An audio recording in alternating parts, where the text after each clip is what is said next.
Hello student, मैं doctor धीरज, assistant professor Rameshwar महाविद्यालय, department of zoology. आज मैं नेशनल एजुकेशन पॉलिसी 2020 पे बात करूंगा। इस वीडियो के माध्यम से मैं डिटेल में एनईपी 2020 बताऊंगा। सेमेस्टर 1 में आपको क्या क्या पेपर पढ़ना है उसके बारे में बताऊंगा, और सेमेस्टर का एग्ज़ाम पैटर्न क्या होगा, और सब्जेक्ट का सिलेक्शन आप कैसे करोगे, उन सारी बातों को मैं डिटेल में डिस्कस करूंगा।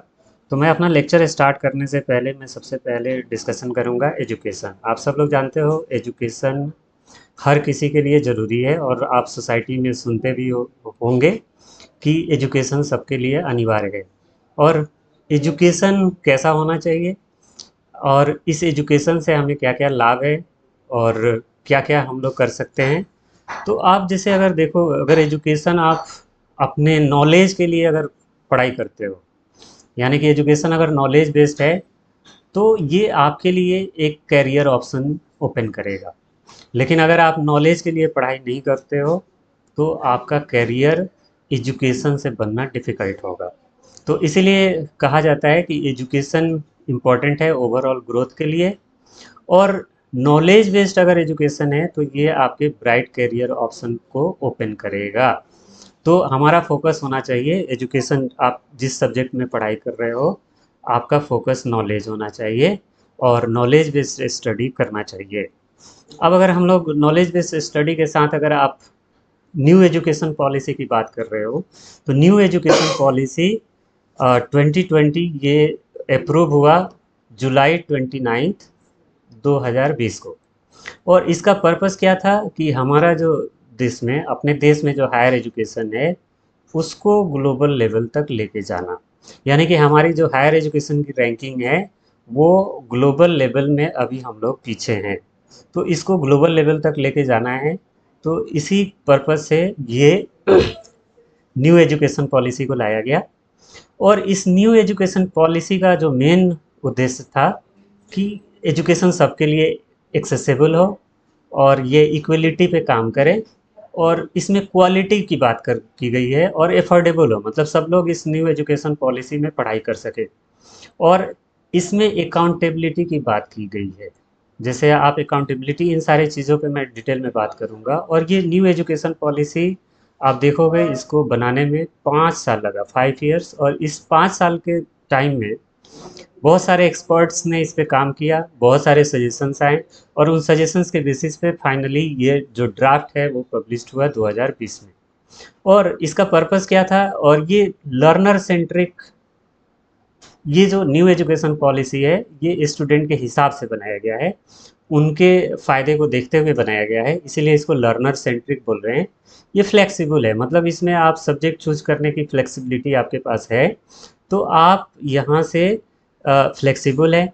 और इसमें आप मल्टी डिसिप्लिनरी इन्वायरमेंट इकोसिस्टम पे काम करता है। मल्टी डिसिप्लिनरी, जैसे आप साइंस के स्टूडेंट हो तो आप उसके साथ आर्ट्स की भी पढ़ाई कर सकते हो, और अगर आर्ट्स के स्टूडेंट हो तो साइंस की भी पढ़ाई कर सकते हो। तो मल्टी डिसिप्लिनरी का कॉन्सेप्ट इसमें है। और अगर हम लोग बात करें कि ये न्यू एजुकेशन पॉलिसी बिहार में कब इम्प्लीमेंट हुआ, तो बिहार में ये 2023। तो 2023 में बिहार के डिफरेंट यूनिवर्सिटी में अब एनईपी 2020 लागू है। और इसका पर्पस क्या है, इसका पर्पस है होलिस्टिक डेवलपमेंट ऑफ स्टूडेंट, मतलब स्टूडेंट का सर्वांगीण विकास पे ये काम करता है। और कैसे काम करता है इसको हम लोग डिटेल में देखेंगे। अब अगर हम लोग पेपर की बात करें तो आप यहाँ पे पेपर और सब्जेक्ट, तो अगर आप किसी भी स्ट्रीम में पढ़ाई कर रहे हो, इधर आप साइंस में हो, आर्ट्स में हो या कॉमर्स, आप यहाँ पे पेपर आपका क्या होगा, पेपर का नाम सेम रहेगा, साइंस, आर्ट्स या कॉमर्स, किसी भी विषय में आप पढ़ाई कर रहे हो तो पेपर का नाम सेम रहेगा। जैसे पेपर का नाम आपको सेमेस्टर 1 में पढ़ना है मेजर कोर्स 1, और इसको शॉर्ट में हम लोग बोलते हैं MJC 1। MJC 1 minor course 1, MIC 1 multi disciplinary course 1, और it is known as MDC 1। और यहाँ पे आप देखो, जैसे ये अगर मेजर, मैं अगर साइंस की बात कर रहा हूँ, अगर आप मैं साइंस का फैकल्टी हूँ, तो यहाँ मैं फर्स्ट एग्जांपल यहाँ साइंस का लिया है। यहाँ अगर आपका मेजर पेपर जूलॉजी है तो आप माइनर पेपर आइदर बॉटनी पढ़ सकते हो या केमिस्ट्री पढ़ सकते हो। उसी तरह अगर आपका मल्टीडिसिप्लिनरी पेपर, अब आप क्या पढ़ोगे, अब ये क्वेश्चन आता है। तो मल्टीडिसिप्लिनरी जो पेपर होगा वो आप साइंस का नहीं पढ़ सकते हो। तो यहाँ मैंने यहाँ दिखाया है कि ये एक्सेप्ट सेम स्ट्रीम, मतलब अगर साइंस की पढ़ाई कर रहे हो तो वो मल्टीडिसिप्लिनरी पेपर साइंस का नहीं होगा। यहाँ आप आर्ट्स का पेपर ले सकते हो, कॉमर्स का पेपर ले सकते हो। अब यहाँ जैसे हम लोग बोल रहे थे कि मल्टी डिसिप्लिनरी और मल्टी डायमेंशनल ये एस्पेक्ट पे काम करता है, तो यहाँ आप देखो साइंस वाले के पास अपॉर्चुनिटी है कि अगर किसी को साइंस वाले को स्टूडेंट का अगर इंटरेस्ट हिस्ट्री में है तो वो हिस्ट्री यहाँ पढ़ सकता है, अगर ज्योग्राफी में है तो वो ज्योग्राफी पढ़ सकता है। तो ये फ्लेक्सिबिलिटी न्यू एजुकेशन पॉलिसी में मिलता है।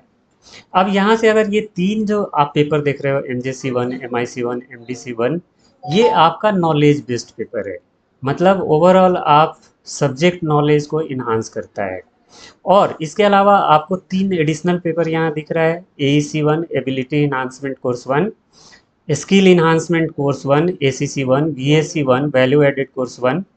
और ये जो तीन पेपर है इसको डिज़ाइन किया गया है, इसलिए डिज़ाइन किया गया है कि ये आपके ओवरऑल ग्रोथ हो सके। जैसे आप इस तरह के ऑप्शंस आप ओल्ड एजुकेशन पॉलिसी में नहीं था, और इसको इसीलिए यहाँ लाया गया है कि अगर सपोज करो कि आपके पास सब्जेक्ट नॉलेज बहुत बढ़िया है लेकिन आपका कम्युनिकेशन स्किल ठीक नहीं है, तो आप अपनी बातों को ठीक से नहीं बता पाओगे। तो न्यू एजुकेशन पॉलिसी आपके कम्युनिकेशन पे भी फोकस करता है। और जैसे हमारी मातृभाषा है, अब जिस जगह हम लोग रहते हैं वहाँ का लैंग्वेज भी हमें आना चाहिए। तो यहाँ पे आप देखो MIL में आप हिंदी, इंग्लिश, उर्दू, संस्कृत ये कंपलसरी आपको किया गया है कि ये सबको पढ़ना है, किसी भी स्ट्रीम का स्टूडेंट है उसको ये पढ़ना अनिवार्य है। अब यहाँ आप ओवरऑल आपका डेवलपमेंट हो रहा है, इसके साथ साथ आपकी रिस्पॉन्सिबिलिटी भी कुछ होनी चाहिए, आपकी जवाबदेही भी सोसाइटी के लिए कुछ होना चाहिए। और उसमें ये वैल्यू एडेड कोर्स को डिज़ाइन किया गया है। और यहाँ जैसे आप स्वच्छ भारत देख रहे हो, अगर रामेश्वर महाविद्यालय में आप पढ़ रहे हो तो आपको स्किल इन्हांसमेंट कोर्स में कम्युनिकेशन इन एवरीडे लाइफ पढ़ना है और वैल्यू एडेड कोर्स में आपको स्वच्छ भारत पढ़ना है। लेकिन अगर आप किसी दूसरे महाविद्यालय, दूसरे कॉलेज में पढ़ाई कर रहे हो तो स्किल इन्हांस ACC और VAC1 में सब्जेक्ट अलग हो सकता है।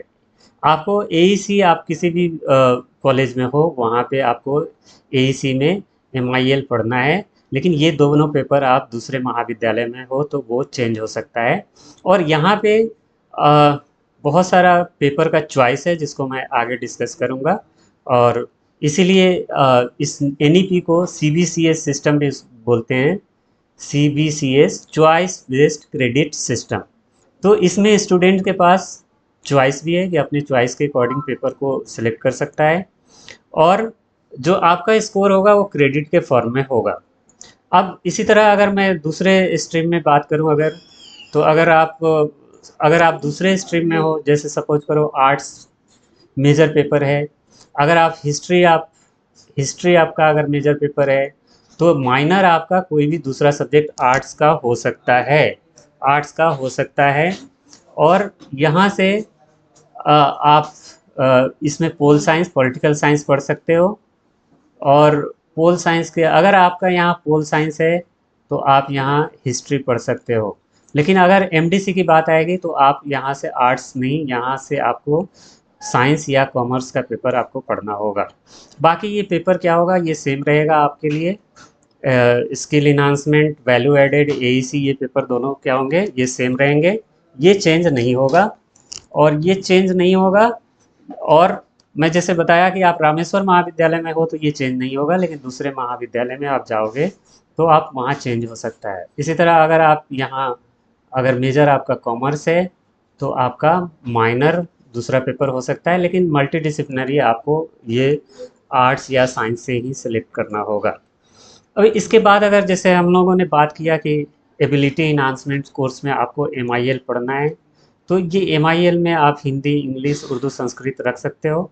और ये आप देखो 2 क्रेडिट का पेपर है और इसका 100 मार्क, मतलब हर पेपर 100 मार्क्स का है। और मैं अभी आपको बता दे रहा हूँ कि एईसी में आपको कब तक पढ़ना है, सेमेस्टर 4 तक पढ़ना है। सेमेस्टर 4 के बाद एईसी नहीं पढ़ना है आपको। और फर्स्ट सेमेस्टर में एमआईएल पढ़ना है, दूसरे सेमेस्टर में आपको इन्वायरमेंटल साइंस पढ़ना है, तीसरे में डिजास्टर रिस्क मैनेजमेंट, और चौथे सेमेस्टर में एनसीसी एनएसएस की पढ़ाई आपको करनी पड़ेगी। उसी तरह स्किल इन्हांसमेंट में आपको, जैसे मैं बोला था कि ये सीबीसीएस सिस्टम पे काम करता है, मतलब चॉइस बेस्ड क्रेडिट सिस्टम पे ये काम करता है न्यू एजुकेशन पॉलिसी। तो स्किल इन्हांसमेंट में बहुत सारा पेपर का ऑप्शंस है यहाँ। और जैसे यहाँ हम लोग देख रहे हैं कि यहाँ 15 पेपर दिया गया है, और ये आप अलग अलग कॉलेज में आपको अलग अलग पेपर पढ़ने का ऑप्शंस आपको मिलेगा। लेकिन आप रामेश्वर महाविद्यालय में अगर पढ़ाई कर रहे हो तो एसीसी 1 में आपको पढ़ना है कम्युनिकेशन इन एवरीडे लाइफ। उसी तरह आप वैल्यू एडेड कोर्स में आप देखो बीएससी आपको पढ़ना है सिर्फ सेमेस्टर 1 और सेमेस्टर 2 में। इसके बाद आपको वैल्यू एडेड कोर्स पेपर नहीं पढ़ना है। और वैल्यू एडेड में भी आपको साइंस, सोशल साइंस, आर्ट्स और कॉमर्स में बहुत सारा ऑप्शंस है। लेकिन यहाँ आपको ऑप्शन दिया जा रहा है स्वच्छ भारत। तो वैल्यू एडेड में आप स्वच्छ भारत की पढ़ाई करोगे। अब हम लोग बात करते हैं एग्ज़ाम पैटर्न की। जैसे आप ओल्ड एजुकेशन पॉलिसी में आप देखते थे कि आपका जो एक ईयर ड्यूरेशन था वो एनुअल सिस्टम पे काम करता था, मतलब साल में 1 ईयर में आप एक बार एग्ज़ाम देते थे। लेकिन आप सेमेस्टर सिस्टम में यहाँ आप देख रहे हो कि आपका एग्ज़ाम 6 महीने में एक सेमेस्टर पूरा होगा और 6 महीने में एक एग्ज़ाम कंडक्ट होगा, मतलब एक सेमेस्टर का एग्ज़ाम आपका वहाँ से पूरा हो जाएगा। तो ये सेमेस्टर सिस्टम में। अब सेमेस्टर सिस्टम में आपका ये जो एग्ज़ाम का पैटर्न है वो भी डिफरेंट है। और ये डिफरेंट कैसे है, ये 2 बार एग्ज़ाम होगा एक सेमेस्टर में, एक पेपर का दो बार एग्ज़ाम होगा। और एक को बोलते हैं mid semester exam, mid semester exam, और दूसरा होगा एंड सेमेस्टर एग्ज़ाम। अब अगर मिड सेमेस्टर एग्ज़ाम में देखोगे, अगर हर पेपर की अगर हम लोग बात करें तो आपका यहाँ जो कोई भी पेपर आप देखो तो पेपर का जो मार्किंग है वो पेपर 100 मार्क्स का है। और 100 मार्क्स में से आपको 30 मार्क्स असाइंड है मिड सेमेस्टर के लिए, और 70 मार्क्स आपका असाइंड है इंड सेमेस्टर के लिए। और 30 मार्क्स में अगर आप यहाँ देखो, अगर थ्योरी कुछ पेपर हो सकता है प्रैक्टिकल हो, जैसे साइंस के बहुत सारे पेपर में प्रैक्टिकल्स होते हैं।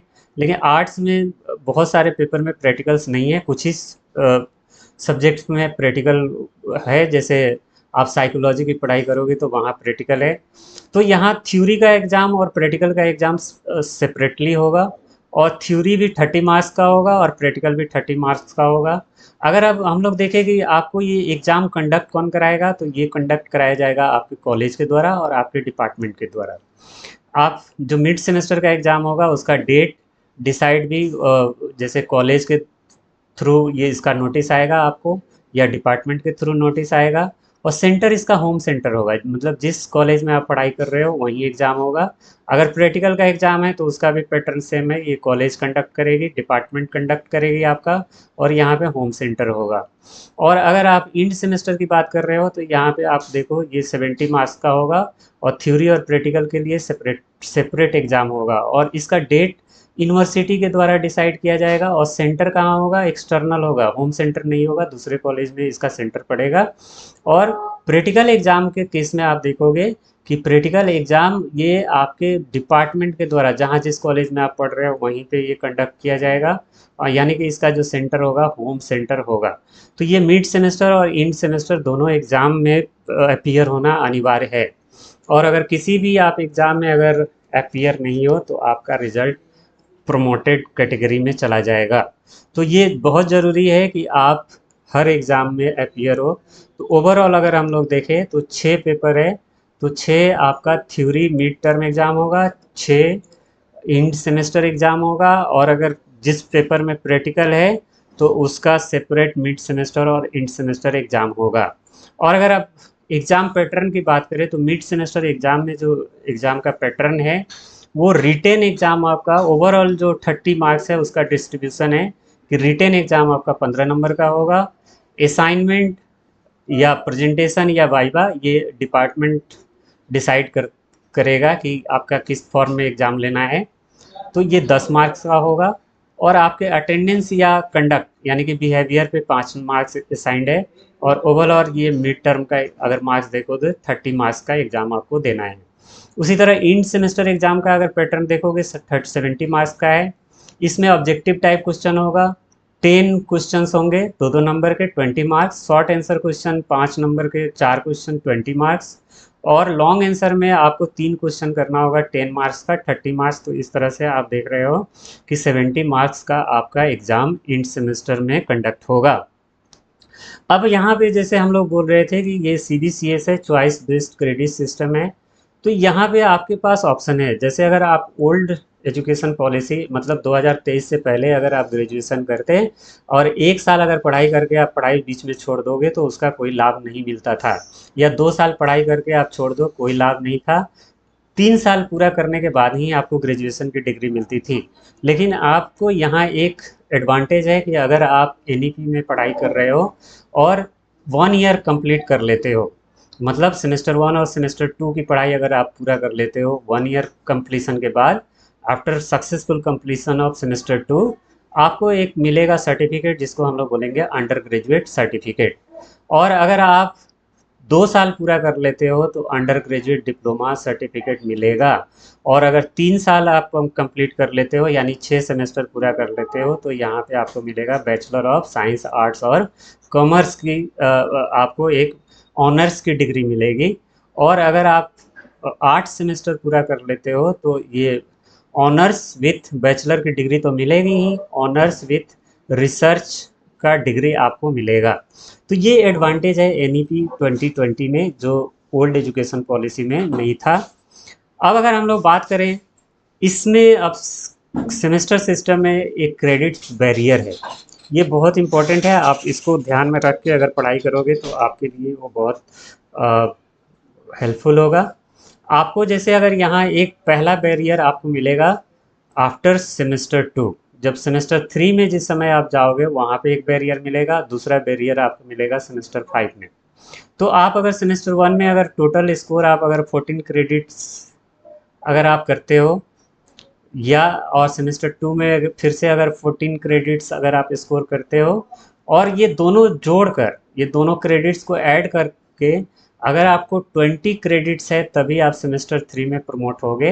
अगर ये 28 क्रेडिट से अगर कम है किसी भी कारण से तो आप सेमेस्टर 3 में सेमेस्टर 3 में आपका एडमिशन नहीं होगा।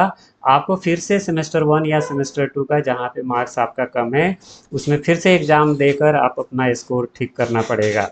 इसी तरह जो दूसरा बैरियर सेमेस्टर 5 के समय है, यहाँ सेमेस्टर 3 और सेमेस्टर 4 में यहाँ में ये 14 अगर आप स्कोर करते हो हर सेमेस्टर में, अगर आप अच्छा स्कोर करते हो तो आपका ये स्कोर कितना होना चाहिए, 56 होना चाहिए सेमेस्टर 5 में जाने के लिए। अगर सेमेस्टर 5 में जाने से पहले अगर आपका ये स्कोर 56 नहीं है तो आप सेमेस्टर 5 में प्रमोट नहीं हो पाओगे। तो ये बहुत ज़रूरी है कि आप रेगुलरिटी के साथ पढ़ाई करो। ये न्यू एजुकेशन पॉलिसी में आप डिफरेंट पेपर है उनका नाम डिफरेंट है, सिलेबस आप पता करो, उसकी अच्छी सी जानकारी लो, समय से कॉलेज जाओ, समय से पढ़ाई करो और अच्छे से एग्ज़ाम दो ताकि आपका स्कोर बढ़िया रहे और आपको कोई प्रॉब्लम ना हो। किसी कारण से अगर अगर आप प्रमोट हो जाते हो तो उस केस में आपके लिए ज़्यादा डिफ़िकल्टी है। और लेक्चर को सुनने के लिए आप सबको बहुत बहुत धन्यवाद। This is the beautiful campus of our college. Thank you very much.